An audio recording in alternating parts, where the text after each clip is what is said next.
Chapter 6 अध्याय 6 देख रहे हैं। Colonialism and the city, the story of an imperial capital. Imperial capital, कौन से कैपिटल की बात होगी? हम दिल्ली के बारे में बात करेंगे।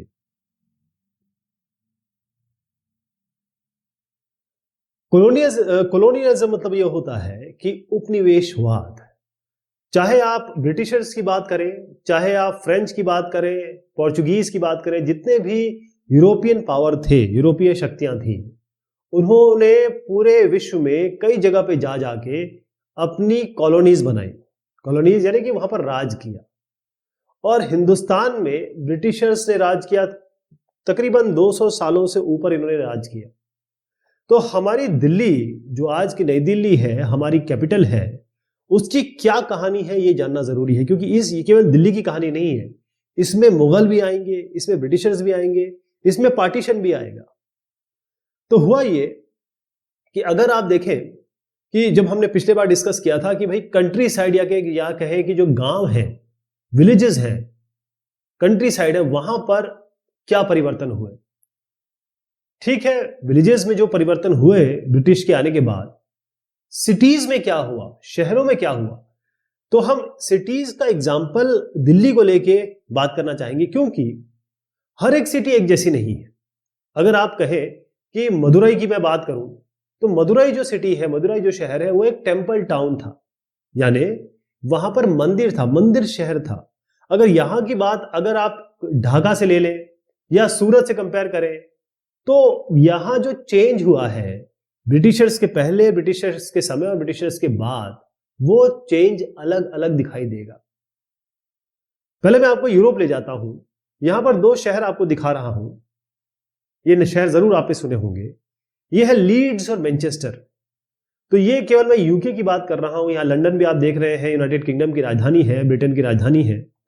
ये केवल मैं ब्रिटेन की बात कर रहा हूं, नीचे आपका पूरा यूरोप है। तो ब्रिटेन में और यूरोप में इंडस्ट्रियल रेवोल्यूशन हुआ, या कहें इंडस्ट्रियलाइजेशन हुआ, औद्योगिक क्रांति हुई। इंडस्ट्रियल रेवोल्यूशन मैं इसको कह रहा हूं। तो चूंकि इंडस्ट्रियल रेवोल्यूशन हुआ, तो लीड्स, मैनचेस्टर, ऐसे बहुत सारे शहर बहुत तेजी से बढ़े। और खास तौर पे हम जब 19वीं और 20वीं शताब्दी की बात करते हैं, तो यहां पर क्या हुआ, चाहे वो मैनचेस्टर की बात करें, चाहे लीड्स की बात करें, यहां पर लोगों ने आना शुरू किया। क्यों? क्योंकि यहां पर अगर इंडस्ट्री बनेगी, यहां पर मैन्युफैक्चरिंग होगी या प्रोडक्शन होगा, चीजें पैदा होंगी, चीजें बनेंगी, और इसके लिए लोगों की जरूरत होगी, तो लोग यहां पर आएंगे काम करने के लिए। लोग आएंगे तो फिर पहले तो नौकरी मिलेगी, अब लोग आएंगे तो वो रहेंगे भी, तो घर बनेंगे यहाँ पे। इसका मतलब अर्बनाइजेशन हो गया, इंडस्ट्रियलाइजेशन से अर्बनाइजेशन हो गया, औद्योगिकरण से आपके घर बनने शुरू हो गए। ठीक, और उसके बाद क्या है कि लोग यहाँ पर आएंगे तो यहाँ पर दुकानें बनेंगी, चाहे वो खाने पीने की दुकानें हो, लॉन्ड्री हो, या जो भी है, या परिवहन की व्यवस्था, सब चीजें आएंगी। इसका मतलब जो भी व्यवस्थाएं हैं, फैसिलिटीज के लिए लोग यहाँ पर आते थे, अच्छी फैसिलिटी मिल जाएगी, राइट। लेकिन जो यूरोप में हो रहा था, मैं यूरोप की बात करूं, जो मैंने अभी बताया, ऐसा नहीं है कि हिंदुस्तान में भी ऐसा हो रहा था। हमारी हिंदुस्तान की जो सिटीज थी, यहां के शहर थे, वो इस तरीके से नहीं बढ़ रहे थे जिस तरीके से मैनचेस्टर, लीड या अन्य शहर जो बड़े हैं यूरोप में, उतनी तेजी से अगर हम देखें तो 19वीं शताब्दी में हमारे देश में सिटीज का, शहर का विकास नहीं हुआ। ऐसा क्यों था, इसका जवाब हम लेंगे। लेकिन मैं आपको पहले एक जगह दिखाना चाहूंगा। यह है मछलीपट्टनम। क्या है? मछलीपट्टनम, आंध्र प्रदेश में है साहब। ये आंध्र प्रदेश देख रहे हैं आप। यहां पर ये एक समुद्र के किनारे एक शहर है जिसका नाम मछलीपट्टनम। अब इसका चित्र देखिएगा, ये है 1672 का चित्र, 1672 का मछलीपट्टनम आप देख रहे हैं। उस जमाने में, यहां देखिए आपको शिप्स दिख रहे हैं ना, ये पानी है। उस जमाने में ये एक बहुत बड़ा, बहुत इंपॉर्टेंट बंदरगाह शहर था, पोर्ट टाउन था। 17वीं सेंचुरी की बात कर रहा हूं, ये 17वीं सेंचुरी है। लेकिन धीरे धीरे जैसे ही ब्रिटिशर्स आए और उन्होंने अपनी राजधानियां या फिर बंदरगाह अलग अलग जगह बनाए, जैसे मुंबई, मद्रास और कलकत्ता, ये प्रेसिडेंसीज बनाई, तो वो प्रेसिडेंसीज किस नाम से बनाई थी कि वहां पर पोर्ट हो, क्योंकि उस जमाने में हवाई जहाज इस तरीके इतने पॉपुलर तो थे नहीं, या थे ही नहीं। तो सारा जो आना जाना होता था वो समुद्र के रास्ते होता था। तो जो बंदरगाह बनाए, उस कारण से मछलीपट्टनम, जो कि एक बहुत बड़ा इतिहास रखता है अपने पीछे, वो पूरी तरीके से गर्त में चला गया, धराशायी हो गया। ऐसे परिवर्तन आपको देखने को मिलेंगे यहां पे। जैसे मैंने अभी अभी आपसे जिक्र किया कि प्रेसिडेंसीज बनाई गई, तो अगर हम लेट 18 सेंचुरी की बात करें यानी 1750 के आगे की बात करेंगे, तो यहां पर कैलकाटा, बॉम्बे और मद्रास, ध्यान रखिएगा इन सब के नाम चेंज हो चुके हैं। कैलकाटा कोलकाता हो चुका है, बॉम्बे मुंबई हो चुका है, मद्रास चेन्नई हो चुका है। तो हम क्योंकि इस जमाने की बात कर रहे हैं तो हम कैलकाटा, बॉम्बे और मद्रास की ही बात करेंगे। ये तीनों जो शहर हैं या तीनों जो इलाके हैं, ये प्रेसिडेंसी सिटी थे। प्रेसिडेंसी का मतलब क्या होता है? अब आप बहुत ध्यान से देखिएगा प्रेसिडेंसी का बनाने का तरीका क्या है। ब्रिटिशर्स ने अपना जो सेंटर है या कहें कि अपना जो राजकाज है वो इन्हीं शहरों से चलाना शुरू किया। उसका कारण क्या था? उसका कारण ये था कि मेन चीज ये थी कि इनकी जो ईस्ट इंडिया कंपनी की जो फैक्ट्रीज थी, जहां पर सामान ये आता था, आगे जाता था, आगे से जो आता था वो शहरों में जाता था, तो ट्रेडिंग पोस्ट था और वो कहां था? सूरत, मद्रास और कलकत्ता। सूरत किसके पास में है? मुंबई के पास में है। इसीलिए सूरत, मद्रास और कलकत्ता, इसीलिए इन्होंने प्रेसिडेंसी बनाई। बॉम्बे, मद्रास, बंगाल कोई ऐसा नहीं था कि जैसे आज हम देखते हैं कि भाई हाँ बड़े इंपॉर्टेंट शहर है। उस जमाने में ये बिल्कुल भी ऐसे शहर नहीं हुआ करते थे। लेकिन इनका कारण प्रेसिडेंसी बनाने का ये था कि वो पहली चीज तो वो पूरे हिंदुस्तान को डिवाइड करना चाहते थे गवर्नेंस के हिसाब से, कि अच्छे से प्रशासन हो सके, एडमिनिस्ट्रेशन हो सके। एडमिनिस्ट्रेशन के नाम पे उन्होंने बॉम्बे, मद्रास और बंगाल को इसलिए बनाया क्योंकि वहां पर ऑलरेडी ईस्ट इंडिया कंपनी का जी फैक्ट्रीज थी, वहां पर उनको सहूलियत हो। मैं आपको दिखाना चाहूंगा यहाँ पे, देखिए ये ब्रिटिश एम्पायर का समय मैं आपको दिखा रहा हूं। यहां देखिए बॉम्बे प्रेसिडेंसी, ये देख रहे हैं आप, बॉम्बे प्रेसिडेंसी है ये, ठीक है। ये है आपका मद्रास प्रेसिडेंसी, ठीक है, ये वाला, ये आपका बंगाल प्रेसिडेंसी। यानी एक ये इलाका, दूसरा इलाका, तीसरा इलाका, पूरा ये कवर करना चाहते थे। और सेंट्रल बाकी और भी प्रोविंसेस बनाए उन्होंने, लेकिन प्रेसिडेंसीज यही थी। क्योंकि यहां पर है आपका सूरत, वो अलग बात है कि आप बाद में जाके बॉम्बे मेन पोर्ट हो गया, मुंबई मेन पोर्ट हो गया, बंदरगाह, क्योंकि ये एक तो खंबात की खाड़ी में हो, थोड़ा सा इसमें आज भी है, ऐसी बात नहीं है, लेकिन उन्होंने बॉम्बे को ज्यादा फिर आगे तरजीह दी। यहां पर देखेंगे तो मद्रास, मतलब अगर आप ये कोरोमंडल और मालाबार तट देखिए, कोरोमंडल तट, ये मालाबार, कोरोमंडल तट में मद्रास सबसे स्ट्रेटेजिक पोजीशन पे है। फिर आइए कलकत्ता, ये तो बहुत बढ़िया इलाका है यहाँ पर, इस जगह पे, तो यहां से यहां पूरा एरिया कवर करना, यहां से ये पूरा एरिया और यहां से ये पूरा एरिया, तो ये इस तरीके से इन्होंने प्रेसिडेंसीज में बांटा। ये क्लियर हो गया। अब हुआ ये कि जब एक नई सिटी आती है, तो कोई एक सिटी है जहां पर कोई चीज बनती थी, उसकी मांग कम होने लगी, तो वो सिटी वैसे ही धराशायी हो जाएगी। जो वस्तु ये क्रिएट करती है, पैदा करती है, जिसके लिए फेमस है, अगर वहां की चीजों की मांग खत्म हो गई तो वहां पर लोग क्यों आएंगे, या लोग वहां से चले जाएंगे। पहली चीज तो ये हो गई, मतलब old trading centres and ports could not survive, ये रह नहीं पाएंगे। दूसरा क्या हुआ कि ब्रिटिशर्स ने कई ऐसी सिटीज थी या कई ऐसे इलाके थे, जैसे मान लीजिए कोई एक राजा है, उसको हरा दिया। अब राजा को जब हरा दिया तो राजा इनके ब्रिटिशर्स के अधीन में आ गया।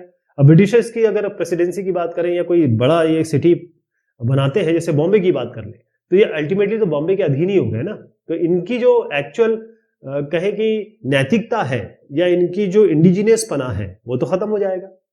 तो इस कारण से क्या हुआ, इन सब कारणों से जो शहर पहले जमाने में बहुत जिनका नाम था, इंपॉर्टेंट हुआ करते थे, वहां से लोग जाने लगे, या फिर उनकी वहां पर व्यापारिक तौर पे, चाहे व्यापारिक तौर पे देखे, सांस्कृतिक तौर पे देखे या आर्थिक तौर पे देखे, ये सब खत्म होने लगे। तो इसी को हम कहते हैं डी अर्बनाइजेशन। ये शब्द देख लीजिएगा, बहुत इंपॉर्टेंट है। डी अर्बनाइजेशन कहते हैं कि जब कोई एक सिटी हो, कोई शहर हो, वो बहुत फेमस हो और धीरे धीरे वहां की फेमसता खत्म होने लगे, लोग वहां से जाने लगे और वहां का जो रुतबा है वो कायम ना रह पाए, इसे डी अर्बनाइजेशन कहते हैं। एग्जाम्पल के लिए मैंने आपको मछलीपट्टनम का चित्र दिखाया, सूरत भी इसी तरीके से हुआ, और सेरिंगपट्टनम। सेरिंगपट्टनम जो है, देखिए ये वाला जो इलाका है ये मैसूर में आता था, और आपको मैंने टीपू सुल्तान की पूरी कहानी बताई है।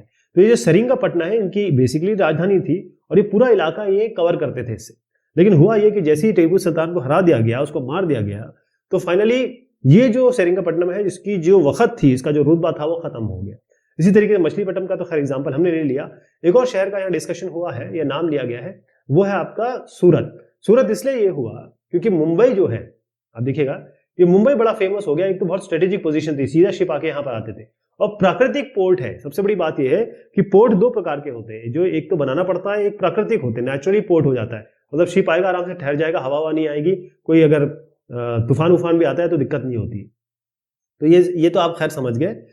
अगर मैं आपको एक नाम लूं या परसेंटेज दूं, स्टैटिस्टिक्स, तो 20वीं शताब्दी की जो शुरुआत थी यानी 1900 प्लस में आप मान लीजिए, केवल 11% लोग ऐसे थे जो हिंदुस्तानी लोग जो सिटीज में रहते थे, मात्र, यानी 100 में से 11% केवल रहते थे, 81%, 81% अभी भी गांवों में रहते थे, राइट। यहां पर एक आपको चित्र बड़ा अच्छा दिया है एनसीईआरटी ने। ये मुंबई का पोर्ट है, आप देखेंगे कितना बिजी हो गया है। ईस्ट इंडिया कंपनी ने जैसी मद्रास बॉम्बे प्रेसिडेंसी बनाई तो ये इतना फेमस हो गया, ये मेन वेस्टर्न पोर्ट हो गया, यानी कि जो मैं आपको ये वेस्ट पार्ट है, ये ईस्ट पार्ट है। मेन वेस्टर्न पोर्ट जो है या बंदरगाह, ये ईस्ट इंडिया कंपनी के नाम पे ही बॉम्बे हो गया। और आज भी देखिएगा बॉम्बे हमारी दिल्ली के बाद सेकंड नंबर का शहर आता है जो बहुत फेमस है, मुंबई। अब ये सब बात तो कर ली मैंने, शुरुआत में आपसे क्या कहा था, मैं दिल्ली की बात करूंगा, है ना। अब दिल्ली जो है ये इंपीरियल सिटी है, मतलब ऐतिहासिक एक ऐसा शहर है जो वाकई में एक डस्टी सिटी था इस जमाने में, जब मैं अंग्रेजों की बात कर रहा हूं, यानी धूल धूसरित एक ऐसा शहर था।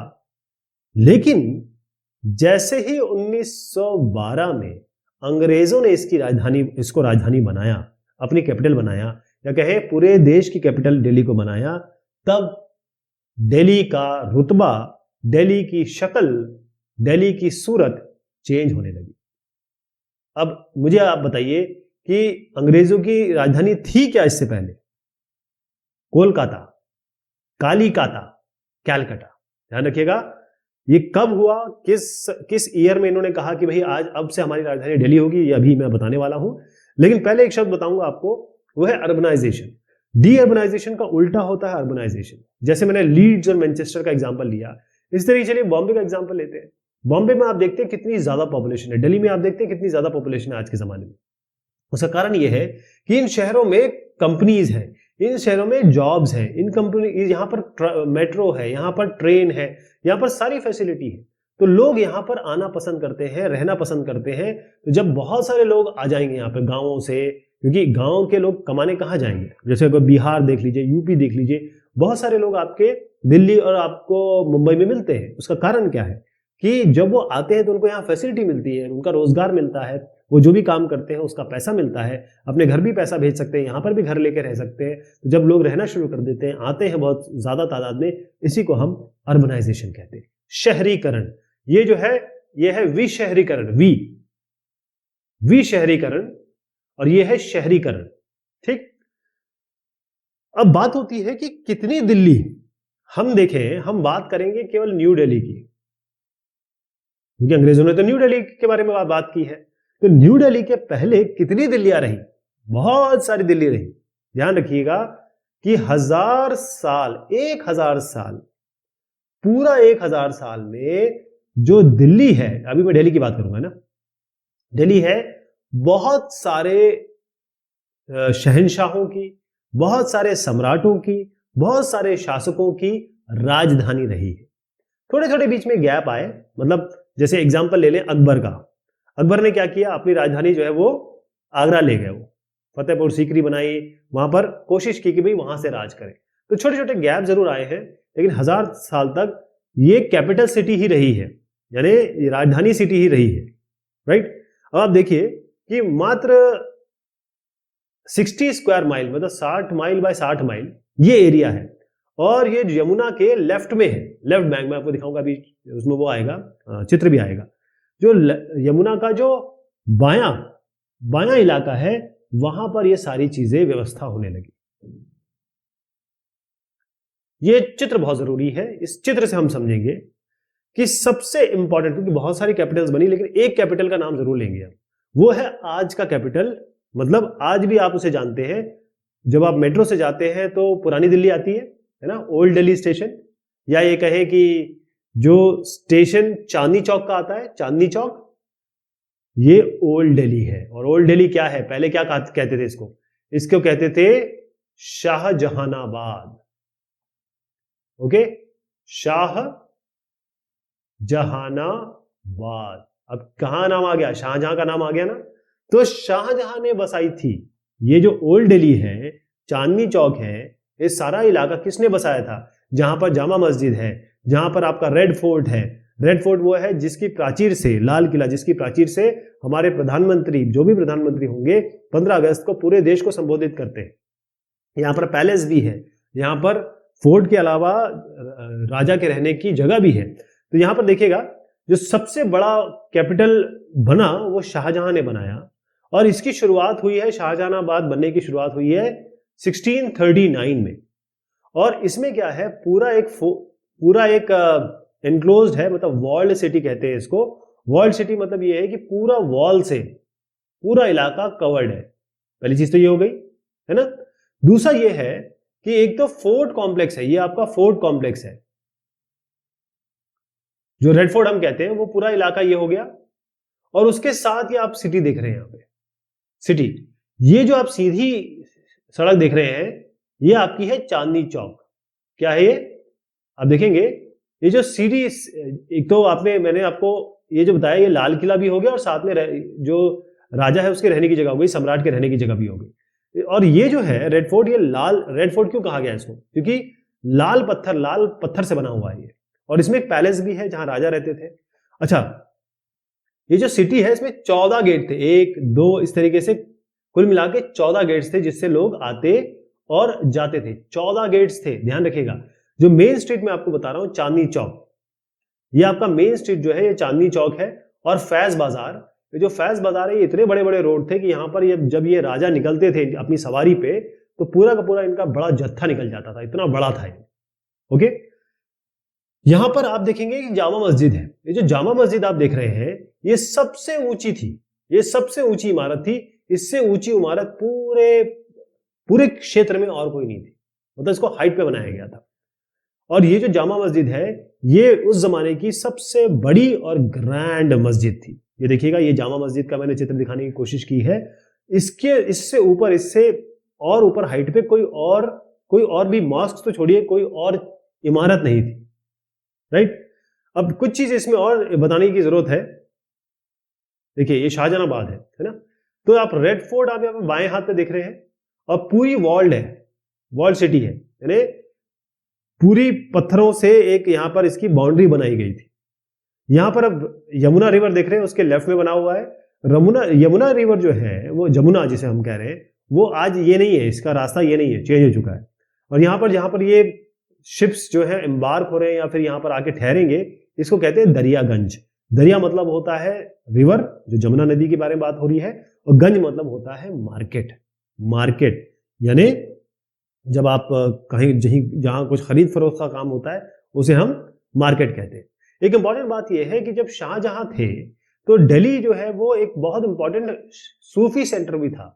सूफी कल्चर, यानी जो सूफी धर्म कहें या सूफी का एक रिलीजन चल रहा था, रिलीजन तो नहीं कहूंगा मैं, सूफीज्म जो चल रहा था उस जमाने में, दिल्ली एक बहुत बड़ा इंपॉर्टेंट हब था। इसीलिए आप दिल्ली में देखेंगे बहुत सारी आपको दरगाह मिलेंगी, बहुत सारे खानकाह मिलेंगे, ईदगाह मिलेगी और कुलदेसक मिलेंगे।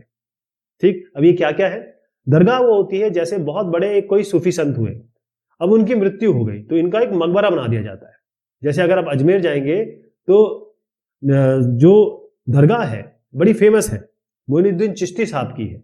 ऐसी अगर आप दिल्ली में जाएंगे तो निजामुद्दीन औलिया की दरगाह है, वहां पर लोग आते हैं और वो मानते हैं उस दरगाह को। खानकाह क्या होता है? एक ऐसी जगह जो लॉज होती है, मतलब जैसे हमारे होटल्स नहीं होते हैं आजकल के जमाने में, वैसे सूफी लॉज था। वहां पर लोग आते थे, ठहरते थे, बहुत सारी सूफीज्म के बारे में बात करते थे, नाचते गाते थे, मतलब खुश गाह कह सकते हैं उसको, जहां पर लोग सूफीज्म के लिए आते थे। ईदगाह होता है, जैसे मस्जिद तो खैर ये है ही, ईदगाह ये होता है कि एक बड़ा मैदान होता है, यहाँ पर मौजूद साहब खड़े होते हैं और पीछे उनकी नमाज पढ़ते हैं लोग। तो ईदगाह के समय, ईद के समय बहुत सारे लोग बढ़ जाते हैं, तो उसके लिए एक बाकायदा एक ईदगाह जैसी एक जगह बनाई जाती है जहां पर लोग आके नमाज पढ़ते हैं। ये जमीन है ना, ये मत समझिएगा कि ये जमीन है और ये केवल लास्ट में एक मैंने बाउंड्री दिखाई है, यहाँ पर लोग नमाज पढ़ते हैं। ये ईदगाह हो गया, बकरीद हो गया, या फिर जो मीठी ईद हुई इसमें नमाज पढ़ते हैं। कुल सेक क्या है? कुल सेक समझिए, देखिए ये एक रोड है।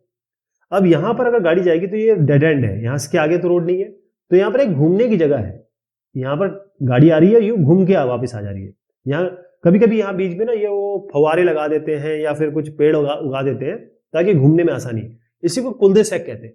तो पुरानी दिल्ली में, या कहें कि जो आपका चांदनी चौक का इलाका है, शाहजहानाबाद का इलाका है, वहां आपको दरगाह, खानका, ईदगाह, कुल्दे सेक मिल जाएगा। एक साहब ने कहा था, इनका नाम बड़ा बढ़िया है, मीर तकी मीर। मीर तकी मीर ये बड़े शायर हुए। इन्होंने कहा कि दिल्ली जो है वो ऐसी लगती थी जैसे कोई एल्बम है। एल्बम मतलब एक ऐसा एल्बम, किताब जिसमें केवल चित्र होते हैं, तो किसी चित्रकार ने चित्र उकेर दिए हो बहुत सुंदर तरीके से, इसी को उन्होंने कहा कि ये तो एल्बम है। लेकिन ध्यान रखिएगा, मीर तकी मीर का जो कहना था वो तो ठीक है।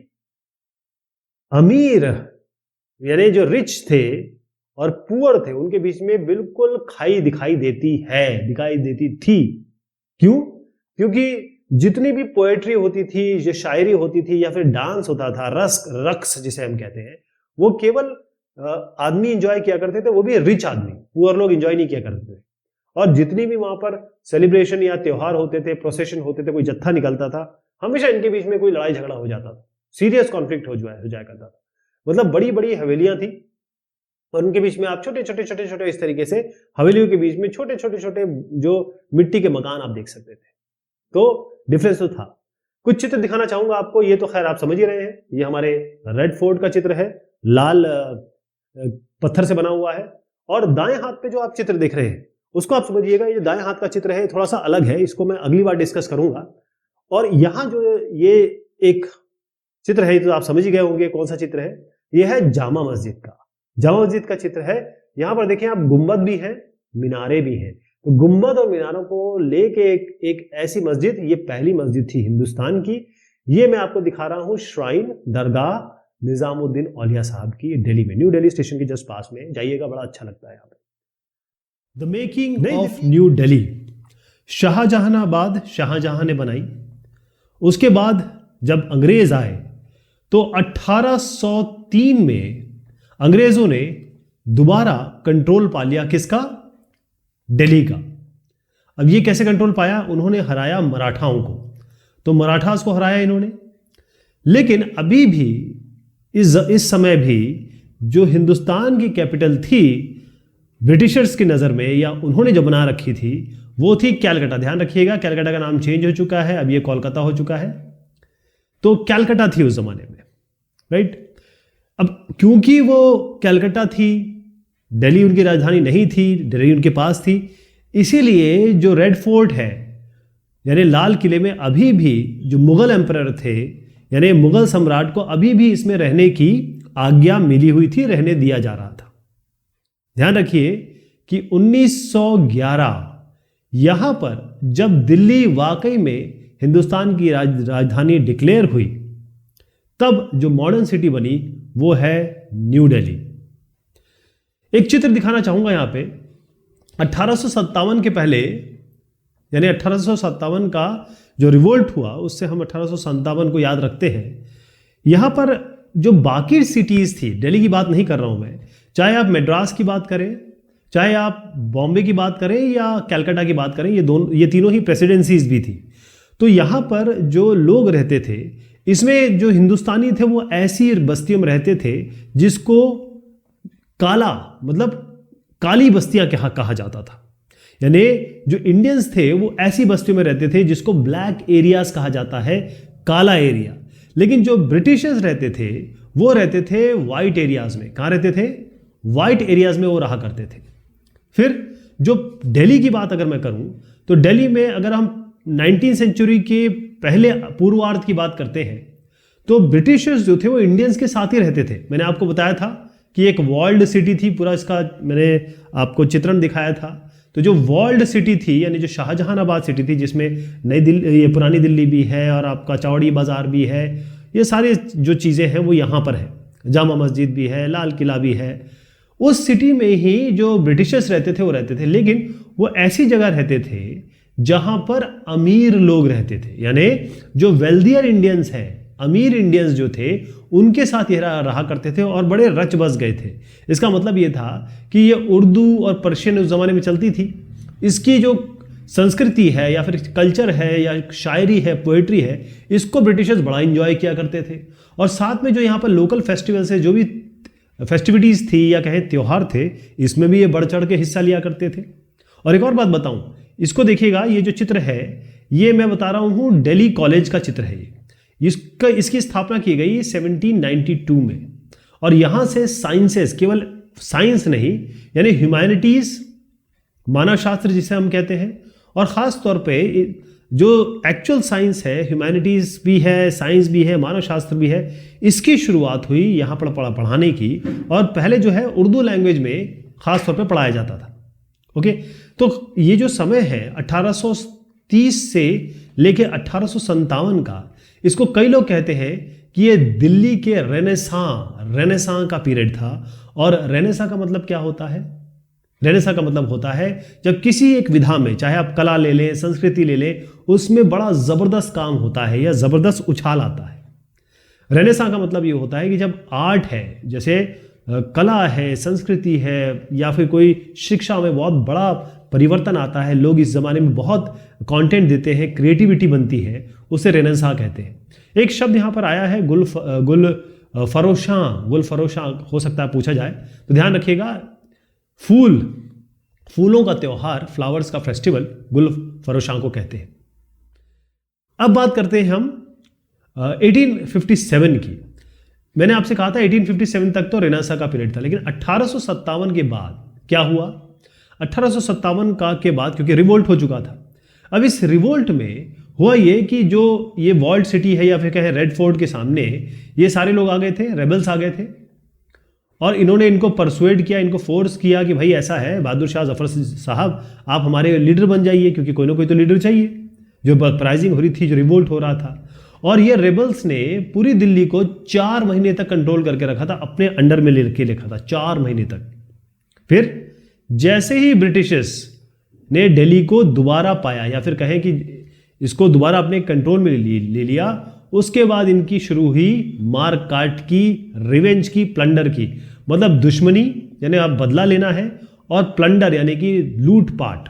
ब्रिटिशर्स ने ये शुरू किया, अंग्रेजों ने कहा कि अब बहुत हो चुका, अब हम ये करेंगे। तो गालिब साहब कहते हैं, बड़े एक फेमस शायर हुए हैं, उन्होंने कहा कि जब ये लोग आए, एंग्री लायंस, मतलब जो खूंखार शेर गुस्से में आए, वो घुसे एक टाउन के अंदर, यानी दिल्ली की बात हो रही है, और जितने भी बेचारे हेल्पलेस लोग थे, क्योंकि सब लोग तो इस रेबेल में या कह रिवोल्ट में शामिल नहीं थे, है ना, गरीब, बच्चे, औरतें, सबको उन्होंने मारा काटा। बेचारे कहाँ कहाँ जाके इन्होंने शेल्टर लिया, कहाँ कहाँ जाके वो बचे, ये इन्होंने बयान किया है गालिब साहब ने अपने शब्दों में। अब ये चाहते थे, जो ब्रिटिशर्स थे वो चाहते थे कि देखिए दोबारा रिबेलियन ना हो जाए, दोबारा कोई ऐसा रिवोल्ट ना हो जाए। तो उन्होंने क्या किया, ये जो बहादुर शाह जफर साहब हैं, इनको और इनकी पत्नी को भेज दिया म्यांमार, बर्मा, वहाँ के जेल में, और 4 साल बाद इनकी मृत्यु भी हो गई। राइट, एक तो इन्होंने भेज दिया उनको, और इनके जितने भी कोर्ट थे, रॉयल कोर्ट जिसे हम कहते हैं, उनको तो इन्होंने बिल्कुल ख़त्म कर दिया। दूसरी चीज़ ये है कि जितने भी इनके पैलेसेस थे उनको भी इन्होंने तोड़ दिया या ख़त्म कर दिया। जितने इन्होंने गार्डन्स बना रखे थे उनको भी हटा दिया, क्लोज कर दिया, बंद कर दिया। और जो जो इनकी जगह थी, जो जो उनको अंग्रेज़ों को सही लगी, उसमें उन्होंने आर्मी या फिर कहें जो इनके ट्रूप्स थे, इनके सिपाही, उनके लिए बैरक बना दिया। मतलब वो चाहते थे कि अब जो मुगल, इनका नामो निशान जो है वो तक ना रहे। ब्रिटिश ये चाहते थे कि दिल्ली से, बहुत क्लियरली यहां लिखा हुआ है, फॉरगेट इट्स मुगल पास, मतलब दिल्ली जो है वो पूरी तरीके से, यहां मुगल कभी रहा भी करते थे या इन्होंने एक राज भी किया, उसको बिल्कुल खत्म करना चाहते थे। देखिएगा कि ये वो चित्र है जब ये जामा मस्जिद है, इसके पीछे का देखिए कितना सारा सेटलमेंट है, ह्यूमन सेटलमेंट है, लोग रहा करते थे। ये आप देख रहे हैं वॉल्ड सिटी है, यानी ये जो आप देख रहे हैं ये बाकायदा दीवार है, और पूरी सिटी में, पूरे दिल्ली का जो सिटी का मैं बात करता हूँ, शाहजहानाबाद, वो पूरी वॉल्ड सिटी थी। अब यहाँ पर देखिए इन्होंने क्या किया कि ये जामा मस्जिद का दोबारा चित्रण है, और इसके पीछे बिल्कुल क्लियर कर दिया। अब यहां से देखिए वॉल तो रखी इन्होंने, दीवार रखी, लेकिन ये सब क्लियर कर दिया, सब हटा दिया, और यहां पर आप यमुना देख पा रहे हैं। ठीक है, यहां पर भी यमुना देख पा रहे हैं। तो हुआ ये कि इन्होंने कोशिश ये की कि जो सारी चीजें हैं, जो भी गार्डन हो, चाहे गार्डन हो, पवेलियंस हो, मॉस्क हो, मस्जिद हो, या फिर कोई भी बागान हो, सबको इन्होंने तहस नहस कर दिया, या कहें खत्म कर दिया, हटा दिया। लेकिन ध्यान रखिएगा, इन्होंने टेम्पल्स को कोई भी नुकसान नहीं पहुंचाया। अब ये सवाल उठता है ऐसा क्यों? उसका कारण ये था क्योंकि अंग्रेजों को लगता था, क्योंकि अब देखिए बख्त खान ले लीजिए, चाहे आपके फैजाबाद के जो हाजी साहब हुए, क्या नाम है, अहमदुल्ला साहब, और जितने भी, और सबसे बड़ी बात है लीडर कौन थे इनके, लीडर बहादुर शाह जफर थे। बहादुर शाह जफर जो थे वो तो मुगल सम्राट थे। तो ब्रिटिशर्स को ये लगता था कि जो भी कांड किया गया है, जो भी रिवोल्ट किया गया है, ये मुसलमानों ने किया है, यानी कि जो देशभक्ति है या फिर देश के दुश्मनों को हटाने की जो जज्बा है वो मुसलमानों में है। तो भैया इनको पहले ख़त्म किया जाए, इसलिए टेम्पल्स को उन्होंने नुकसान नहीं पहुंचाया। ये ऐसा यहाँ पर भाव निकल के आ रहा है। अब आप देखिए, जितनी भी मस्जिदें थी उनको या तो उन्होंने तोड़ दिया, या फिर क्या किया इन्होंने, किसी और काम में लगा दिया, मतलब उसको कन्वर्ट कर दिया। यहाँ पर एक बड़ी फेमस मस्जिद है जिसका नाम है जीनत अल मस्जिद, जीनत अल मॉस्क कह सकते हैं इसको।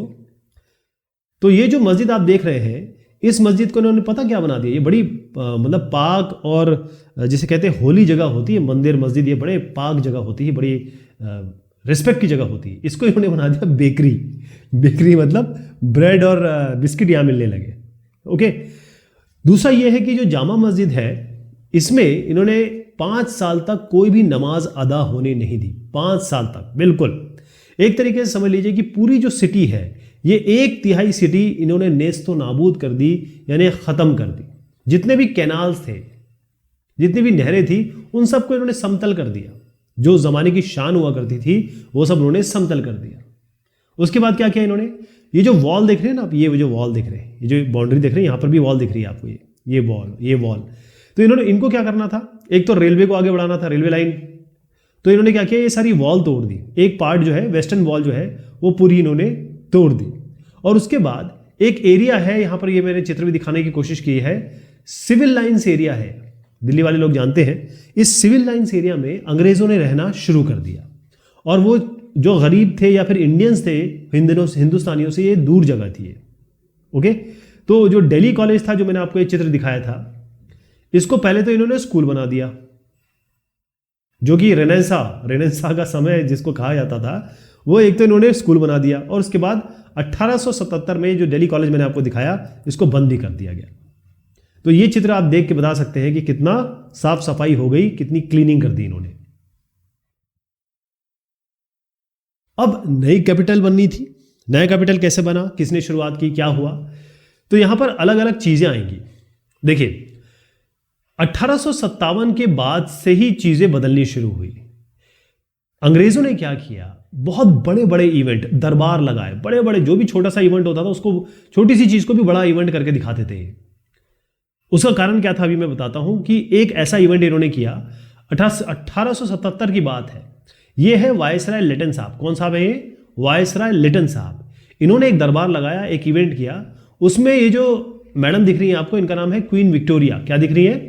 Queen Victoria. इनको भारत की साम्राज्ञी, मतलब भारत की एम्प्रेस इन्होंने घोषणा कर दी। ठीक है, ये इन्होंने किया 1877 में, और बहुत बड़ा इवेंट किया। लेकिन ध्यान रखिए, इस जमाने में भी अभी तक कैपिटल कोलकाता ही थी, कैलकाटा ही थी, अभी दिल्ली नहीं बनी थी। बहुत बड़ा दरबार किया इन्होंने। उसका कारण क्या था? कारण ये था कि 1857 के बाद ये जान चुके थे कि भाई देखो, ये जो मुगल सम्राट है या मुगल के लिए अभी भी हिंदुस्तान की जो जनता है वो अभी भी मुगल्स को प्यार करती है। मुगलों ने जो दिया है इस देश को वो सब जानते हैं। तो मुगल्स को अभी भी प्यार करती है, उनकी अभी भी रिस्पेक्ट करती है, अभी भी ये इंपॉर्टेंट है। तभी तो बहादुर शाह जफर को अपना नेता चुना उन्होंने। तो किसी तरीके से ऐसे बड़े बड़े इवेंट दिखाऊं कि जो ये मुगल लोग हैं इनको बिल्कुल दिमाग से हटा दिया जाए, निकाल दिया जाए, राइट। इसलिए कोशिश ये करते थे कि भाई हर एक शो जो है बड़ा हो और बिल्कुल ऐसा मतलब भव्य तरीके से किया जाए कि पूछे मत। एक और आपको एग्जांपल देता हूं। ये बहुत बड़ी डेट है, ध्यान रखना है आपको। हाँ, ये एक बहुत बड़ी चीज़ मैं बताने वाला हूँ, क्योंकि जो इन्होंने घोषणा की वो मैं करने वाला हूँ। 1911 में ये साहब देख रहे हैं आप, ये है किंग जॉर्ज V। इनको इंग्लैंड का क्राउन दिया गया, मतलब इनको जैसे एम्प्रेस है इनको क्राउन दिया गया, वहाँ पर क्वीन और किंग होते हैं तो इनको किंग बनाया गया। यहाँ पर एक बहुत बड़ा फिर से इन्होंने दरबार लगाया, किन्होंने, जो भी उस जमाने के ये हुआ करते थे, जो आपके वाइसराय हुआ करते थे, उन्होंने बड़ा दरबार लगाया। और इस दरबार में ध्यान रखिएगा 1911 में इन्होंने कहा कि अब कलकत्ता से दिल्ली हमारी राजधानी होगी, हमारी राजधानी होगी। ये अनाउंसमेंट इसी जगह पे हुआ, दिल्ली में 1911 में। तो ये जो मैं आपको चित्र दिखा रहा हूं ये उसी समय का चित्र है, 12 दिसंबर 1911 का चित्र है। अगर आप यहां देखेंगे 1 लाख से ज्यादा भारत के राजा राजकुमार लोग आए, ब्रिटिश ऑफिसर थे यहाँ पर, जो अधिकारी थे, इसके अलावा बहुत सारे सोल्जर्स, सिपाही, ये सब यहाँ पर इस दरबार में आए थे। और यहीं पे 12 दिसंबर 1911 में घोषणा की गई कि दिल्ली अब हमारी राजधानी है। क्लियर? ओके। तो दिल्ली को कैसे बनाया गया था और न्यू दिल्ली को कैसे बनाया गया? तो न्यू दिल्ली की बात अगर हम करें, जो न्यू दिल्ली बना है वो है ऐसा, 10 स्क्वायर माइल, मतलब 10 बाय 10 आप माइल समझ लीजिए थोड़ा अंदाजे के लिए। ध्यान रखिए जो माइल होता है ना वो किलोमीटर से बड़ा होता है ना, तो 10 बाय 10 का समझ लीजिए। और एक पहाड़ी है जिसको हम कहते हैं रायसीना हिल। क्या कहते हैं? रायसीना हिल। तो ये जो पहाड़ी है वहां पर नई दिल्ली बसाई गई, जो आज हम नई दिल्ली देखते हैं, जिसको हम लुटियन जोन भी कह देते हैं, जिसको हम खान मार्केट गैंग भी कह देते हैं, जिसको नई दिल्ली कहते हैं, जहां पर हमारा सारा कुछ है। अब बताता हूं मैं आपको, यहां से ही असली पावर है। तो 2 आर्किटेक्ट यहां पर दिखाऊंगा मैं आपको, 2 आर्किटेक्ट है। ये साहब जो है ये है लुटियंस। क्या नाम है इनका? एडवर्ड, देखिएगा एडवर्ड लुटियंस, इसलिए इसको लुटियन जोन कहा जाता है। दूसरे साहब जो है वो हर्बर्ट बेकर। ये जो है हर्बर्ट बेकर, प्लीज ध्यान रखिएगा, ये हर्बर्ट बेकर है, ये एडवर्ड लुटियंस है। ये दोनों थे वास्तुशिल्पकार, आर्किटेक्ट्स। इनको हायर किया गया और इनसे कहा गया कि अब न्यू दिल्ली की आप नींव रखेंगे, नई दिल्ली को बनाएंगे, और चाहे वो वहां की जो बिल्डिंग्स हो, चाहे वो वहां का जो भी पैनोरामा हो, आर्किटेक्चर, वो आप बनाओगे। ओके। तो यहां पर एक आपको चित्र अगर मैं दिखाऊं, ये भी मैं चर्चा भी करूंगा इसकी, ये है रायसीना हिल। यहां पर आप जो राष्ट्रपति भवन है बेसिकली ये है, इसको उस जमाने में कहा जाता था वाइस रीगल पैलेस, क्योंकि वायसराय इसमें रहा करते थे। तो रायसीना हिल पे देखिए, ये थोड़ी पहाड़ी की तरह दिख रहा है ना आपको, ऐसे बनाया गया है। तो एक रास्ता यहां पर मैं आपको बताऊंगा कि कहां से कहां रास्ता है। ये जो रास्ता है इंडिया गेट से लेकर ये राष्ट्रपति भवन, यहां से यहां तक का, ये आप देख रहे हैं, इसको कहा जाता है राजपथ। इसको क्या कहा जाता है? राजपथ। ये है किंग्सवे, इसको कहा जाता है किंग्सवे। तो ये इंडिया गेट से लेकर कहां तक जाता था? आपके राष्ट्रपति भवन तक, जिसको वायसराय पैलेस कहा जाता था। अब तो ये राष्ट्रपति भवन है, आरबी कर देता हूं। तो आप देखिएगा कि इसके दोनों साइड में आपको बड़े बड़े जो सेक्रेटरीट बिल्डिंग्स हैं वो दिखती है। ये हैदराबाद हाउस है, ये बड़ौदा हाउस है, ये आपका बीकानेर हाउस है, ये नॉर्थ ब्लॉक है, और सबसे इंपॉर्टेंट यहां पर देखिए जहां से हमारा देश चलता है, मैंने कहा था ना यहीं से देश चलता है, ये हमारा पार्लियामेंट। इसी के इधर इधर इधर इधर ये आपका, अगर आप दिल्ली वाले हैं तो आप जानते हैं कि सेंट्रल सेक्रेटरीट कहाँ है, वो ये वाला मेट्रो स्टेशन है। ओके। तो इस तरीके से इसको बनाया गया, और खास तौर पे जो लुक आया ना, जो लुक और फील है, वो ग्रीक आर्किटेक्चर का, ग्रीक वास्तुकल्प का, वास्तुशास्त्र का इन्होंने यूज किया। और इसमें आप देखेंगे, अगर मैं आपको दोबारा ले जाऊंगा, तो जो सेंट्रल डोम है, यानी जो गुम्बद है वायसराय पैलेस का, उसको कहां से लिया गया था? उसको लिया गया है जो बुद्धिस्ट स्तूप है, बुद्ध का जो स्तूप है सांची में वहां से लिया गया है। और जो आप देखेंगे, चाहे अभी आपको दोबारा चित्र दिखाता हूं मैं, जो पत्थर लगे हैं हर जगह वो रेड सैंडस्टोन लगे हैं, मतलब लाल बलुआ पत्थर लगे हैं इसमें। और जो इसमें जालियां लगी हैं, ऐसे करके जालियां लगी हैं कई जगह पे, ये जालियां और जो पत्थर है, ये दोनों ये कहां से लिए गए हैं? मुगल आर्किटेक्चर से। मतलब मुगलों को खत्म कर रहे थे लेकिन मुगल का आर्किटेक्चर जरूर यूज कर रहे थे। एक तो चीज ये हो गई।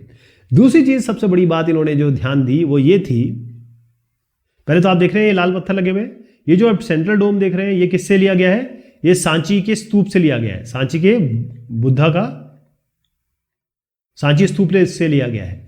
दूसरा यह है, ये तो पत्थर आप समझ गए, और जालियां भी इसमें लगी हुई है, वो यहां दिख नहीं रही है। लेकिन ये जो आप ऊपर देख रहे हैं ना, ये रायसीना हिल में क्यों बनाया गया था पहाड़ी में? क्योंकि चाहते थे जामा मस्जिद से ऊपर हो, क्योंकि उस जमाने में जामा मस्जिद से ऊंची कोई और इमारत नहीं थी, कोई और ऐसी बिल्डिंग नहीं थी। तो इनका ये कोशिश थी कि वायस रीगल जो पैलेस हो वो किससे बड़ा हो? जामा मस्जिद से ऊपर हो। ये सबसे इंपॉर्टेंट चीज़ है भाई, क्योंकि वो चाहते थे कि हम टॉप पे हैं, हम राजा हैं, अब तो हम जामा मस्जिद से ऊपर जाएंगे। ये चीज़ इसमें की गई। तो न्यू दिल्ली को बनाने में हर्बर्ट बेकर साहब और लुटियन साहब ने कितना समय लिया? 20 साल का समय लिया। मेन आइडिया ये था कि जो शाहजहानाबाद है, शाहजहानाबाद को मैंने आपको दिखाया था, उसमें क्या था, एक तो बहुत ही ज़्यादा मोहल्ले जो थे बड़े क्राउडेड थे, भीड़ भाड़ वाले क्राउडेड मोहल्ले कह लीजिए आप। इसके अलावा था बड़ी पतली पतली लेन्स थी। अभी एक चित्र आएगा, आप देखेंगे, उसमें तो मतलब आदमी भी चिपक चिपक के निकलेगा दीवारों से, ऐसा बनाया गया था, मतलब ऐसा था वो। लेकिन जो इन्होंने न्यू दिल्ली बनाई उसमें बड़े बड़े रोड है। आप एक रोड देखिए, आप ये आपको कितना बड़ा रोड दिख रहा है, ये आदमी देखिएगा, ये आदमी है और इतना बड़ा रोड है। ऐसे ही रोड आपको हर जगह मिलेंगे, देखिएगा ऐसे आपको बड़े बड़े लोग, मतलब ऐसा लगेगा जैसे आप एयरपोर्ट पे आ गए, बड़े बड़े रोड्स। और पूरी दिल्ली में ऐसी, नई दिल्ली में ऐसी दिखाई देगा आपको। तो मेन चीज़ ये थी कि मैंशंस बनाए गए बड़े बड़े, जैसे पहले हवेलियाँ होती थी उस तरीके से उन्होंने बड़े बड़े मैंशंस बनाए और बिल्कुल साफ सुथरा, क्लीन और हेल्दी एनवायरनमेंट रखने की कोशिश की। उसका कारण था कि जो पुरानी दिल्ली थी, जो शाहजहानाबाद था, उसमें गंदगी थी, उसमें उनको लगता था कि कचरा है, गंदगी है, डिजीज़ फैल सकती है। और कोशिश ये की कि वाटर सप्लाई अच्छी हो। इस सब जगह जो आप देख रहे हैं यहाँ पर वाटर सप्लाई, पानी की जल आपूर्ति की व्यवस्था बहुत अच्छे से की गई। उसके बाद सीवेज डिस्पोजेबल, जिसे हम कहते हैं कि वेस्ट निस्तारण, उसकी अच्छी कोशिश की गई। और जो ड्रेनेज व्यवस्था है, ड्रेनेज फैसिलिटी मतलब पानी की निकासी की व्यवस्था, ये भी ओल्ड सिटी में जितनी ख़राब थी उससे अच्छी बनाने की इन्होंने कोशिश की। ये चाह रहे थे हर जगह यहाँ पर आप जाएंगे ना तो आपको ग्रीन ग्रीन ग्रीन मिलेगा, हर जगह ग्रीनरी हो, केवल आपको पेड़ पौधे दिखाई दे, मतलब ट्रीज हो, पेड़ दिखाई दे, क्योंकि ये चाहते थे कि फ्रेश एयर मिले, यानी कि बेसिकली ऑक्सीजन चाहते थे, अच्छी ऑक्सीजन, ये आप चाहते हैं। इस तरीके से इसको बनाया गया। तो यहाँ पर वायसराय हार्डिंग साहब ने भी कुछ कहा है और हर्बर्ट बेकर साहब जो इसके शिल्पकार थे, यानी कि जो आर्किटेक्ट थे, उन्होंने भी बहुत कुछ कहा है। तो ये कुछ इसमें कंटेंट दिया हुआ है। Life in the time of partition, जब हमारे देश का विभाजन हुआ तब क्या हुआ और दिल्ली में इसका क्या असर पड़ा। पहले मैं आपको एक चित्र दिखाना चाहूंगा। ये वो समय है जब पार्टीशन हुआ, यानी कि हिंदुस्तान का विभाजन हुआ। पहले ये पूरा इलाका, यहां से लेकर यहां तक, ये पूरा का पूरा इंडियन सबकॉन्टिनेंट कहलाता था। लेकिन उसके बाद हुआ ये कि अंग्रेज जाते जाते कुछ नफरत के बीज बो गए, और हमारे लोग भी थे, ऐसी बात नहीं, हमारे लोगों में भी सत्ता का कुछ जुनून था। तो मुसलमानों को ये जगह दे दी गई, ये जगह दे दी गई, जिसको कहा गया वेस्ट पाकिस्तान, ईस्ट पाकिस्तान, और बाकी लोग यहाँ रह गए। जो मुसलमान हिंदुस्तान में रहना चाहते थे वो यहाँ रह गए। 2 ऐसे क्षेत्र थे, बल्कि 3 ऐसे क्षेत्र थे, जैसे कलात है, कश्मीर है, हैदराबाद।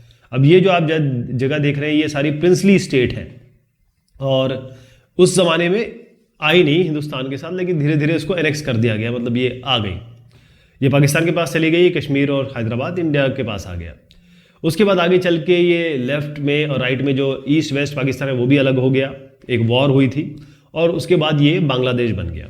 क्योंकि केवल मुसलमान होना काफ़ी नहीं है, बंगाली मुसलमान अलग होते हैं और बाकी अलग होते हैं। जैसे आप अरब के मुसलमान देखेंगे यहाँ के बिल्कुल अलग है, जैसे आप नेपाल के जो हिंदू हैं और हिंदुस्तान के हिंदू हैं वो अलग है। तो ये रिलीजन के हिसाब से बनाया गया था, वो फेल हो गया मामला, लेकिन फिर भी खैर एनीवेज हुआ ये कि जब ये पार्टीशन हुआ तो यहाँ के लोग, यहाँ से जो मुसलमान थे उनको भेजा गया पाकिस्तान, और पाकिस्तान के जो हिंदू थे वो आए इस तरफ। ये जो आप देख रहे हैं ये दिखा रहा है डायरेक्शन कहाँ कहाँ ये लोग आए। बाकी यहाँ भी हुआ, लेकिन इसकी हम चर्चा नहीं कर रहे हैं। तो बहुत ज़्यादा लोग आए और यहाँ से गए। तो इस पे दिल्ली पे क्या असर पड़ा? बात ये हुई कि जब पार्टीशन हुआ 1947 का, 1947 का जो पार्टीशन हुआ उसमें बहुत ज़बरदस्त मैसिव पॉपुलेशन, यानी कि आबादी का ट्रांसफ़र हुआ, आदान प्रदान हुआ, गए इधर उधर आए। इससे क्या हुआ कि जो दिल्ली की पॉपुलेशन है ये स्वेल्ड कहा है इन्होंने, यानी कि बढ़ गई, बहुत ज़्यादा बढ़ गई। अब होता यह है कि जब लोग आएंगे उनके अलग अलग जॉब होंगे, अलग अलग प्रोफाइल होंगे, तो जो नौकरी करने का तरीका है, रोजगार, वो सब चेंज हो गए। और इसके साथ क्योंकि अलग लोग आ जाते हैं तो कल्चर बदल जाता है। अगर आप गोवा जाएंगे तो आपको पता चलेगा कि ये जो गोवा है ये तो हिंदुस्तान में है ही नहीं, मतलब हिंदुस्तान का पार्ट है, एक स्टेट है, लेकिन वहाँ का कल्चर आप कभी सोच भी नहीं सकते। बाकी जगह के कल्चर, उत्तर प्रदेश का कल्चर और बिहार का और गोवा का एकदम अलग है, बिल्कुल डिफरेंट है, क्योंकि ये पोर्चुगीज के अंडर में थे बहुत साल। तो कल्चर का डिफरेंस हो जाता है, संस्कृति बदल जाती है। तो हुआ ये कि जब ये इंडिपेंडेंस मिला, हमें स्वतंत्रता मिली, उसके बाद हुआ पार्टीशन, विभाजन हुआ। उसके बाद जबरदस्त राइटिंग हुई, मतलब दंगे हुए, और इस दंगों के कारण बहुत सारे बेचारे जो दिल्ली में लोग हैं, बहुत सारे लोग मारे गए, उनको लूट लिया गया, उनको ख़त्म कर दिया गया। जो मुस्लिम्स हैं वो यहाँ, मुस्लिम्स पाकिस्तान से पाकिस्तान से हिंदुस्तान आए, और जो यहाँ पर हिंदू थे, यहाँ के मुस्लिम वहाँ गए और वहाँ के हिंदू इधर आए, मतलब आदान प्रदान हुआ, क्योंकि देश अलग अलग रिलीजन के हिसाब से बढ़ गया था।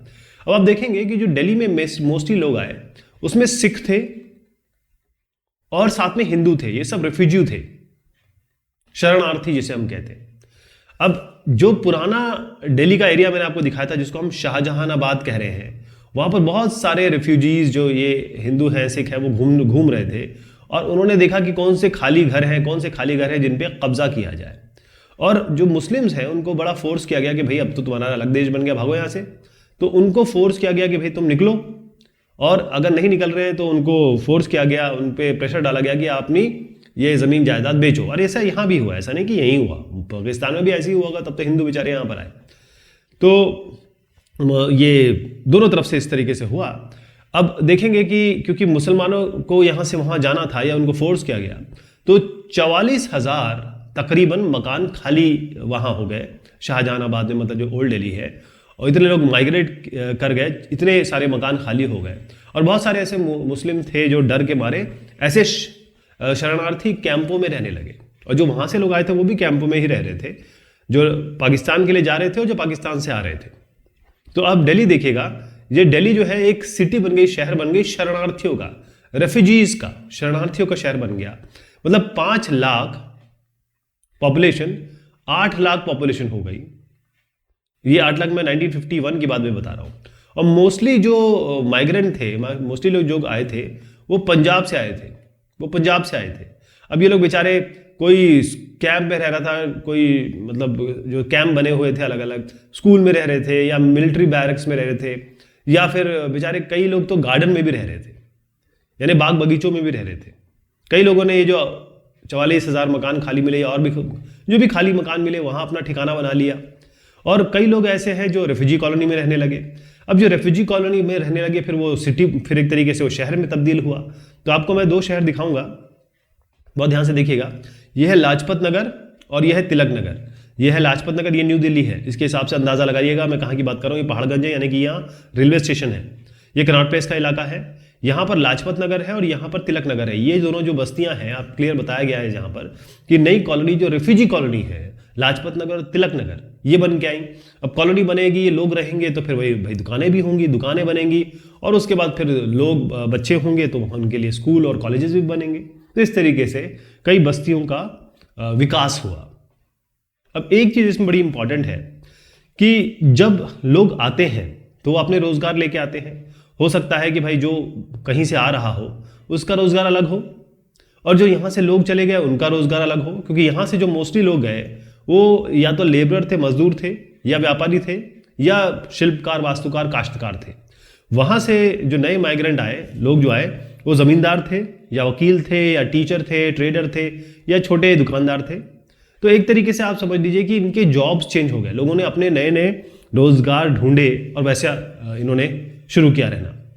अब यहाँ पर एक चित्र आपको दिखाना चाहूँगा, बड़ा दुखदाई चित्र है। ऐसे लोग रहते थे, ये रेफ्यूजी कैंप है दिल्ली का। जब पार्टीशन हो गया, विभाजन हो गया, तो हज़ारों लोग इस तरीके से रहने लगे। मतलब जहाँ वो घर बार पे रह रहे थे, एक छोटे सा क्या कहूँ, अब बहुत ही बड़ी चीज़ हुई थी, लेकिन किन्हीं 2 लोगों या 2 ग्रुप के आपस में टसन के कारण इतने लाखों लोग, करोड़ों लोग अव्यवस्थित हो गए। ये वो चित्र है, बड़ा दुखदाई चित्र है, किस तरीके से लोग पार्टीशन में यहाँ से वहाँ जाना चाहते हैं, चाहे बच्चे हों, चाहे औरतें हों, सबके साथ बड़ी दिक्कत हुई। अब हुआ ये क्योंकि माइग्रेशन हो रहा था पंजाब से, मैंने जैसे आपको बताया कि मोस्टली पंजाब से माइग्रेशन हो रहा था। तो आप देखेंगे कि जो दिल्ली का कल्चर है वो थोड़ा सा, पहले तो उर्दू बेस्ड कल्चर था, वो उर्दू बेस्ड कल्चर तो खत्म हो गया, ऑलमोस्ट खत्म हो गया, और जो कल्चर आया अब वो नया टेस्ट था। जैसे पंजाबी सिखों का खाना, उनकी जो सेंसिबिलिटीज़ हैं, वो कपड़े, वो खाना क्या खाते हैं, वो ड्रेस क्या पहनते हैं, वो आर्ट्स क्या करते हैं, मतलब उनकी संस्कृति, कला, ये सब दिल्ली पे हावी हो गई। तो दिल्ली पे अगर आप आएंगे और देखेंगे तो आपको एक फील मिलेगा वहाँ पर पंजाबीपन का, वहाँ तो पंजाबी बाग भी है, तो ऐसे आपको एक फील मिलेगा।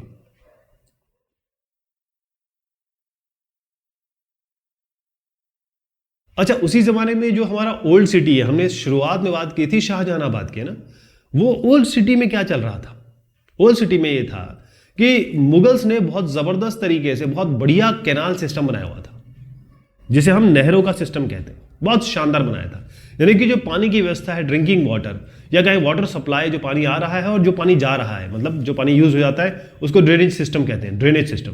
तो ये बड़ा बहुत ज़बरदस्त इसमें बताया गया है कि बड़ा एक्सीलेंट सिस्टम था, बहुत ही शानदार था। लेकिन ये 19वीं शताब्दी में इस कनाल व्यवस्था को और ये सारी जो व्यवस्थाएं थी, इनको बिल्कुल नज़रअंदाज कर दिया गया, निगलेक्ट कर दिया गया।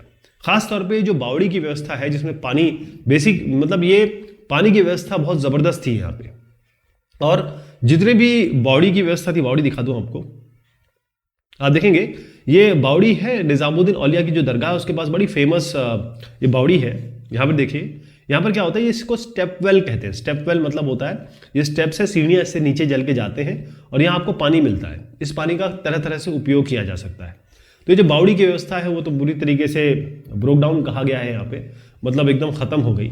इसके अलावा जो बाकी जो पानी की व्यवस्था है, आने की, जाने की, पीने की, ये सारी की सारी चीज़ें एक तरीके से ख़त्म होने लगी। और सबसे बड़ी प्रॉब्लम ये थी, ये तब ख़त्म हो रही थी जब यहाँ की पॉपुलेशन, जो पॉपुलेशन है वो बढ़ रही थी, मतलब वो इंक्रीज हो रही थी। फिर क्या हुआ कि एक नया सिस्टम लाया गया, एक नया सिस्टम लाने की कोशिश की गई।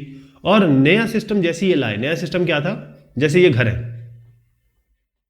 ये रोड है, तो ये जैसे मान लीजिए छोटे लोगों के घर है, तो यहां पर इन्होंने एक खुली नाली की व्यवस्था बना दी। तो जो नई व्यवस्था थी इसमें खुली नाली, पहले तो नालियां बंद होती थी जब मुगल का समय था, ये जो नालियां हैं खुली थी। तो ये नालियां खुली थी तो इसमें पानी ओवरफ्लो भी करेगा, है ना, गंदी बदबू भी आएगी, इसमें चूहे, कॉकरोच, सब तरीके की गंदगी होगी, स्मेल होगी, कीड़े मकोड़े होंगे, सब कुछ होगा। तो जो बड़े लोग थे, इसमें क्लियरली बताया गया है कि जो वेल्दियर इनहेबिटेंट्स हैं, जो अमीर रहने वाले थे, उनको इससे बड़ी दिक्कत होने लगी। ये भी बताया गया है कि दिल्ली म्यूनिसिपल कमेटी जो बनाई गई थी, वो उसने ज़्यादा पैसा या फिर ज़्यादा ध्यान दिया नहीं, वो बचती रही पैसा खर्च करने से। मतलब इसमें बताया गया अनविलिंग टू स्पेंड मनी, फिर भी पैसा तो खर्च किया गया। आपको एक और चित्र दिखाना चाहूँगा, अगर आप चांदनी चौक गए हों, बड़ा फेमस इलाका है, ज़रूर जाइएगा।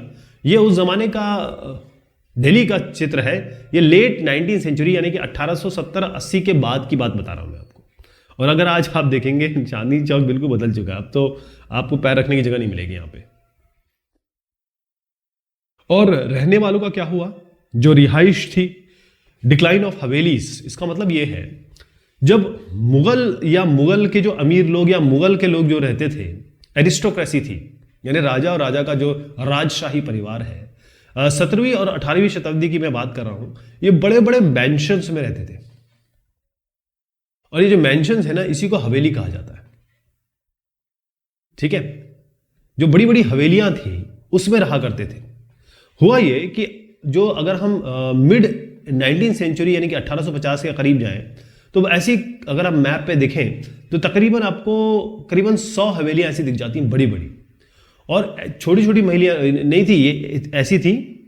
अगर ये हवेली है, बड़े से लैंड में बनी थी, यहाँ पर इनके अस्तबल और यहाँ पर पार्क, गार्डन या फव्वारे, मतलब ज़बरदस्त तरीके की चीज़ें थी इसमें, है ना। तो ये हवेली कैसे होती थी, देखिए इस तरीके से बताता हूँ आपको। ये हवेली यहाँ, जैसे ये हवेली यहाँ बनी हुई है, तो हवेली में क्या है, जैसे एंटर करेंगे यहाँ से तो आपको एक बरामदा मिलेगा, ठीक है। इसको कहते हैं, ये गेटवे हो गया आपका, ये गेटवे हो गया, यहाँ पर आपको ओपन बरामदा मिलेगा, ओपन कोर्टयार्ड।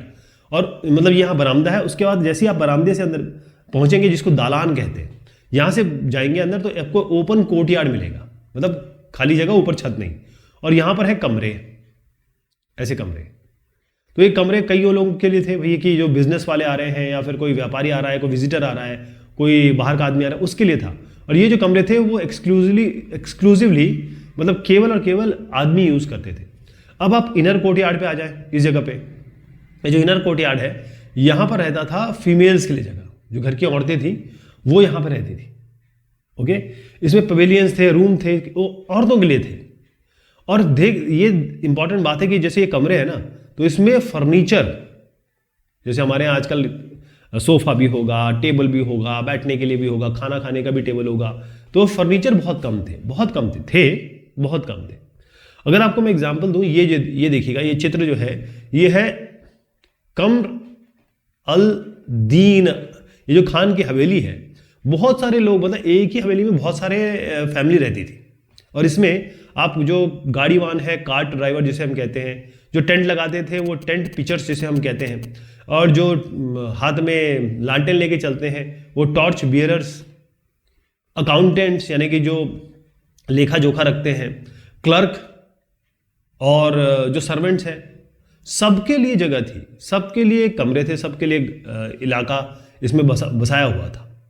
अब बहुत सारे जो ये हुआ कि जैसे जो मुगल अमीर है, मुगल अमीर का मतलब ये होता है एक नोबल में अभिजात वर्ग, थोड़ा सा हाई क्वालिटी हाई क्लास का आदमी। जब ये हाई क्लास के आदमी भी ये बड़ी बड़ी हवेलियां नहीं संभाल पाए, या उन्होंने कहा कि हम तो नहीं संभाल पाएंगे, भाई पैसे ही नहीं है, तो हुआ ये कि जो हवेलियां हैं ये फिर अब बंटने लगी, बिकने लगी। कैसे? जैसे ये स्ट्रीट है, ये रोड है, ये रोड है, तो यहाँ का जो जगह है इसको बना दिया गया, या इसको खरीद लिया गया, इसको शॉप्स बना दी गई, दुकानें बना दी गई, इसको बना दिया गया वेयर हाउस यानी कि भंडार गृह बना दिया गया, ऐसे बना दिया गया। और कई ऐसी हवेलियां थी जिनको मर्केंटाइल क्लास जो है, जो उठता हुआ व्यापारिक वर्ग है उस जमाने में, उन्होंने खरीद लिया।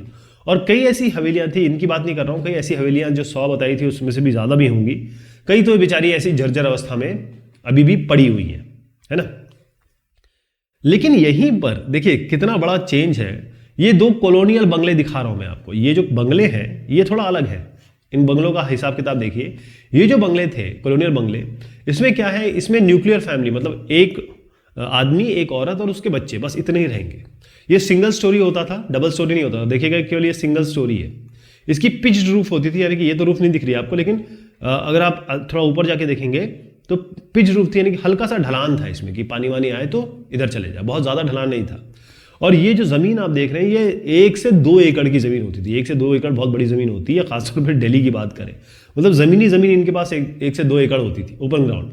और खाने के लिए जो इनका रहने का, जैसे ये खाने की जगह हो गई, ये रहने की जगह हो गई, ये सोने की जगह हो गई, ये वरांडा हो गया, खाना रहना सोना, इसके लिए अलग अलग कमरे थे। आप देखिए ये होगा बेडरूम होगा शायद, ये आपका बैठने की जगह होगी, तो ये सारे रूम इन्होंने अलग अलग बना रखे थे। इसके अलावा जो इनका जैसे रसोईया होता था, अस्तबल वाला होता था, वो सब की जगह यहाँ पर अलग अलग होती थी, मतलब वो लोग बाहर रहते थे।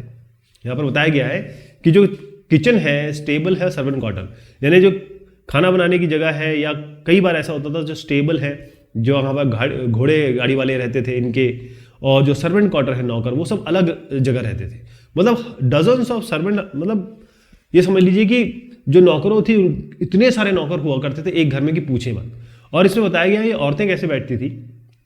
औरतें यहाँ पर अपना आराम से एक चेयर लगे बैठ जाती थी और फिर देखती थी लोगों को जो जो काम कर रहे हैं उन पर नजर रखती थी, ऐसा इनको यहाँ पर बताया गया है। तो हुआ ये कि म्यूनिसिपैलिटी, अब आपको एक चित्र दिखाना चाहूंगा, बहुत ज़्यादा साफ नहीं है लेकिन थोड़ा सा आइडिया आपको लगेगा कि एक सेंसस हुआ। सेंसस क्या होता है? मतगणना। इसमें पता चला कि जो वॉल्ड सिटी है, यानी कि जो ओल्ड दिल्ली है और न्यू दिल्ली, ओल्ड दिल्ली में हर एक एकड़ में पर एकड़ ओल्ड दिल्ली में रहते थे 90 लोग, और न्यू दिल्ली में मात्र 3 लोग। मतलब अगर 1 एकड़ की जगह ले ली जाए, ओल्ड दिल्ली में 90 लोग रहते थे और न्यू दिल्ली में मात्र 3 लोग रहते थे। इसके बाद एक स्कीम बनाई गई जो फेल हो गई। वो स्कीम 1888 में बनाई गई थी, और इसको एक शहर का नाम आएगा, एक जगह का नाम आएगा जिसका नाम है क्लार्कगंज, जो कि कभी नहीं बन पाया। तो लाहौर गेट इसको कहा गया, लाहौर गेट। ये इंप्रूवमेंट स्कीम थी और इसको प्लान किया था, ये पूछा जा सकता है, रॉबर्ट क्लार्क ने। ध्यान रखिए, रॉबर्ट क्लार्क ने। और ये किसके लिए किया गया था? वॉल्ड सिटी के लिए, यानी कि ओल्ड दिल्ली के लिए किया गया था। आइडिया ये था कि अब ऐसा कुछ बनाया जाए कि सबसे पहले तो जो ओल्ड दिल्ली के लोग हैं इनको यहाँ धकेला जाए। इसमें इन्होंने एक शब्द का यूज किया है, ड्रॉ। ये नहीं कहा गया कि भेजा जाए, धकेला जाए। और मार्क्स, ये स्क्वायर है ना, मतलब जैसे हम कहते हैं कि क्रॉस सेक्शन, इंटरसेक्शन, तो यहाँ पर ये चाहते थे कि यहाँ पर मकान इस तरीके से दुकानें बना लें, यूँ दुकानें बना लें और फिर यहाँ पर लोगों को बसाएं और एक ग्रिड पैटर्न की तरह हर जगह इसी तरीके से ग्रिड, ऐसा ग्रिड होता है ना, मतलब इस तरीके से ग्रिड स्ट्रक्चर ये बनाना चाहते थे। और ग्रिड पैटर्न में ये सबका साइज, विड्थ, मतलब जो इसकी लंबाई हो गई, चौड़ाई होगी, जो देखने का तरीका होगा, हर जगह एक ही जैसा दिखेगा। तो इस जगह का इन्होंने नाम दिया क्लार्कगंज। क्यों? ये क्लार्क यहां से ले लीजिए और गंज तो खैर मार्केट होता है, तो इसकी जगह का नाम दिया इन्होंने क्लार्कगंज। अब इंपॉर्टेंट बात यह है कि ये कभी कंप्लीट नहीं हो पाया। आप देखेंगे 1912 में भी जो ओल्ड दिल्ली की सिचुएशन थी, वाटर सप्लाई की, वाटर ड्रेनेज की, ये सब बहुत ही खराब थी, बहुत खराब थी। फिर यहां पर आया दिल्ली इंप्रूवमेंट ट्रस्ट। इसको देखिएगा, यह दिल्ली इंप्रूवमेंट ट्रस्ट इतना क्लियर नहीं है लेकिन यही पिक्चर मिल पाई। तो इन्होंने अपना एक प्लान बनाया। ये जो प्लान बना, ये प्लान था कि सबसे पहले जो अमीर वेल्दी इंडियंस है, अमीर इंडियंस है, इनको दरियागंज साउथ वहां पर भेजा जाए या उनको वहां देखी जगह दी जाए। और जो घर बनाए जाएंगे वो किस तरीके से, यहां पर एक पार्क होगा, यहां पर होंगे घर, ठीक है साहब, पार्क के अराउंड घर होंगे। और दिल्ली में आप जाएंगे तो यही स्कीम आपको हर जगह दिखाई देगी आज भी। और सबसे इंपॉर्टेंट है कि प्रिवेसी का ध्यान दिया गया। प्रिवेसी का मतलब यह है कि एक माँ बाप बच्चे, मान लीजिए दादा है, तो माँ बाप के लिए अलग कमरा बना दिया गया, इसमें बच्चों के लिए अलग कमरा, दादाजी का अलग कमरा, मतलब प्रिवेसी का, निजता का ध्यान दिया गया। तो अब हम सबके लिए, जितने भी मेंबर्स हैं उनके लिए, एक ही फैमिली के लिए अलग अलग कमरे। ये दिल्ली इंप्रूवमेंट ट्रस्ट का प्लान था, एग्जीक्यूट भी हुआ वो। आपको याद है मैंने हर्बर्ट बेकर साहब का चित्र दिखाया था। ये है हमारा सेक्रेटरिएट, मतलब हिंदुस्तान का। अगर आप जाएंगे वहां पर जो मेन लुटियन जोन है, वहां पर आप देखेंगे कि ये हमारी सेक्रेटरिएट बिल्डिंग है। एक सेंट्रल सेक्रेटरिएट करके मेट्रो स्टेशन आता है, शायद आखिरी स्टेशन है वहां का। तो वहां पर ट्रेन वहां पर आप उतरेंगे तो आपको ये सब दिखाई देगा। ये है आपका प्रिटोरिया में, यानी कि ये तो इंडिया का हो गया। ये आपका है साउथ अफ्रीका का। इसमें एक प्रिटोरिया शहर है और वहां पर ये जो बिल्डिंग आप देख रहे हैं ये है यूनियन बिल्डिंग। क्या बिल्डिंग है ये? Union building. तो ये दोनों ही बनाए किसने? दोनों ही में काम किसका था? हर्बर्ट बेकर साहब का। हर्बर्ट बेकर इन साहब ने बनाया। तो हर्बर्ट बेकर बेचारे एक बड़े यंग से बड़े काम ढूंढने के लिए, बेचारे एक आर्किटेक्ट थे, वो पहुंचे काम ढूंढने के लिए। कहां पर पहुंच गए? South Africa. वहां पर उनकी मुलाकात हो गई जो सेसिल रोड साहब से। वो गवर्नर थे केप टाउन के। और केप टाउन के गवर्नर साहब ने हर्बर्ट बेकर साहब से कहा कि भाई ऐसा है, तुम, मतलब उनके दिल में प्यार जगाया किसके लिए? एक तो ग्रीक आर्किटेक्चर के लिए, और जो इनका एक्चुअल, अगर आप देखें साउथ अफ्रीका भी कहीं ना कहीं तो इंग्लैंड से रिलेटेड था ही ना।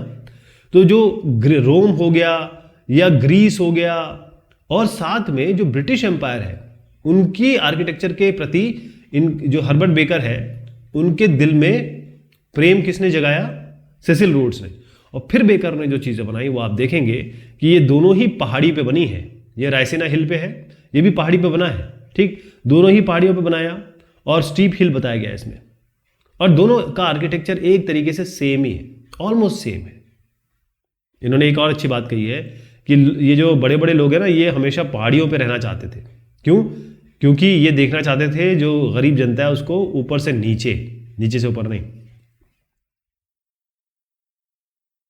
चलिए साहब, ये बात हुई इस चैप्टर की। बहुत शुक्रिया, बहुत मेहरबानी आप सभी की।